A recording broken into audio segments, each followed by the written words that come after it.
Bienvenue à toi, dans cette vidéo on va voir comment faire du staking et on aura 3 méthodes. Il y aura 2 méthodes faciles dans lesquelles tu auras juste à déposer des cryptos et une méthode un petit peu plus complexe dans laquelle tu vas faire ce qu'on appelle fournir de la liquidité. Cette vidéo fait suite à 3 vidéos pour les débutants qui t'apprennent tout simplement à mettre des sous sur la blockchain, à installer un wallet, à posséder tes premières cryptos et à les sécuriser. Si tu veux retrouver la playlist, tu peux descendre ici dans la description, tu as playlist tuto débutant, on est à la 4e vidéo. Tu as aussi une autre playlist avec des conseils et des bonnes pratiques, une playlist pour la théorie, et une dernière playlist qui rassemble les 3 autres dans l'ordre. Alors on va s'attaquer au staking, on va commencer par Lido. Lido c'est tout simplement un service qui va permettre de mettre en commun des Ethereum pour faire du staking sur Ethereum. Alors pour ça tu cliques sur Connect Wallet tout simplement, tu certifies avoir bien lu les termes, en cliquant là, voilà. Je clique sur Browser, et là ça m'ouvre Rabby Wallet. Mon wallet me demande de me connecter à stakelido.fi, donc je mets connecté. Et ici je vais rentrer un montant, donc je vais entrer 0,002 stake, voilà, donc ça m'ouvre une boîte dans laquelle je vais devoir confirmer. Ah, je regarde un petit peu, voilà, ça va me coûter 16 centimes, signer et soumettre, confirmer. Voilà, on attend tout simplement pour la confirmation, et une fois que la confirmation sera faite,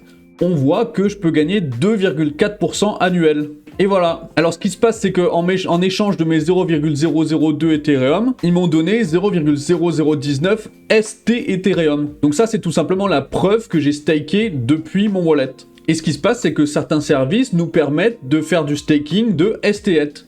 Et c'est le cas sur Curve ici, c'est la deuxième solution pour faire du staking. Ici sur Curve, on voit qu'il y a une pool de liquidité qui est STETH, je clique dessus, je connecte mon wallet, Browser Wallet, je clique sur connecter, et donc ici en fournissant et des Ethereum et des ST Ethereum que je viens d'obtenir, je vais pouvoir faire encore plus de pourcentage. Alors il y a un bouton ici, Add all coins in a balance proportion, ça permet tout simplement de faire une balance équilibrée, proportionnelle, qui permet d'ajuster exactement, faire du 50-50. Donc là, j'ai mis 0,001 en Ethereum.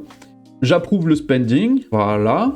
Ici, ma petite fenêtre. Signer et soumettre dès que je peux. Voilà, confirmer. Donc je paye encore un petit peu de frais, c'est pas très grave. Donc là, on donne l'autorisation à notre wallet de pouvoir dépenser, tout simplement. Ça y est, c'est approuvé. Maintenant, j'ai juste à cliquer sur Deposit ici. Il va me demander de déposer mes jetons sur le protocole Curve Finance. Je clique sur signer et soumettre.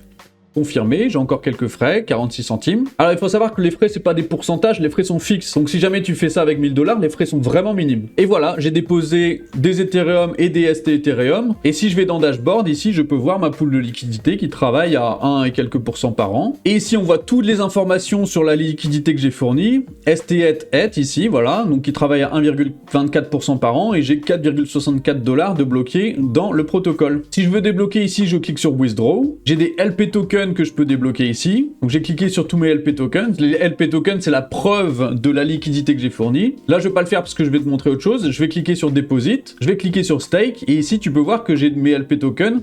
Et ça, c'est important. Il va falloir stake tes LP tokens que tu viens d'obtenir. Donc tu cliques sur Approve Spending. Voilà. Ici, tu vas pouvoir cliquer sur Soumettre et signer. Hop, voilà, c'est fait. Et ensuite, tu vas pouvoir cliquer sur Stake.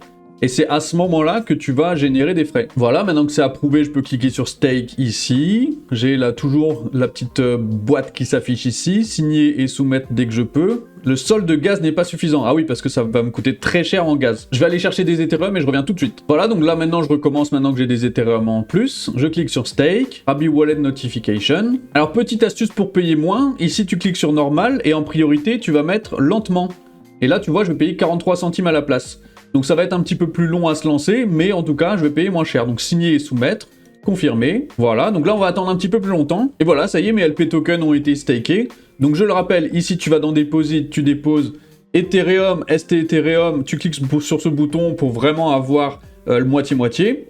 Une fois que tu as fait ça, tu reçois des LP tokens que tu vas dans Stake et tu peux les stake. Et tu peux voir tout depuis ton dashboard. Donc ici sur ton dashboard, tu pourras tout voir. Et le moment où tu pourras claim, c'est-à-dire recevoir les récompenses, tu auras un bouton qui va s'afficher quand tu auras assez de CRV, quand tu auras un minimum pour pouvoir récupérer les récompenses. Donc voilà pour le staking directement dans le blockchain, mais tu as aussi le staking sur Kraken ici. Alors c'est un exemple, crypto.com, Binance et tous les autres le font.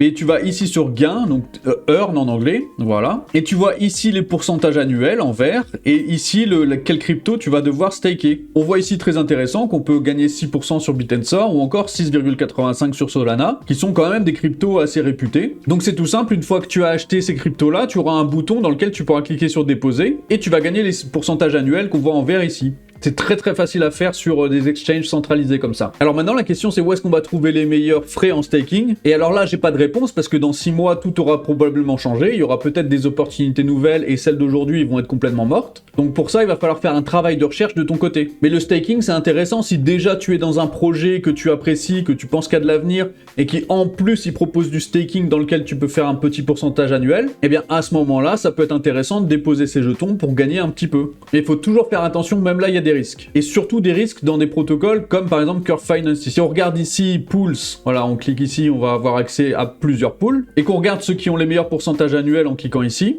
on voit que celle-ci fait 5000% annuel, mais il y a probablement quelque chose qui va pas avec cette pool, donc faut faire très attention. Moi, à titre personnel, j'irai jamais là-dedans. Ici, on voit qu'il y a des petites annonces. La liquidité a été redéployée, cette pool contient du Legacy Ball Token, etc. Donc tous ces trucs-là, moi, j'évite. Quand je connais pas, j'évite.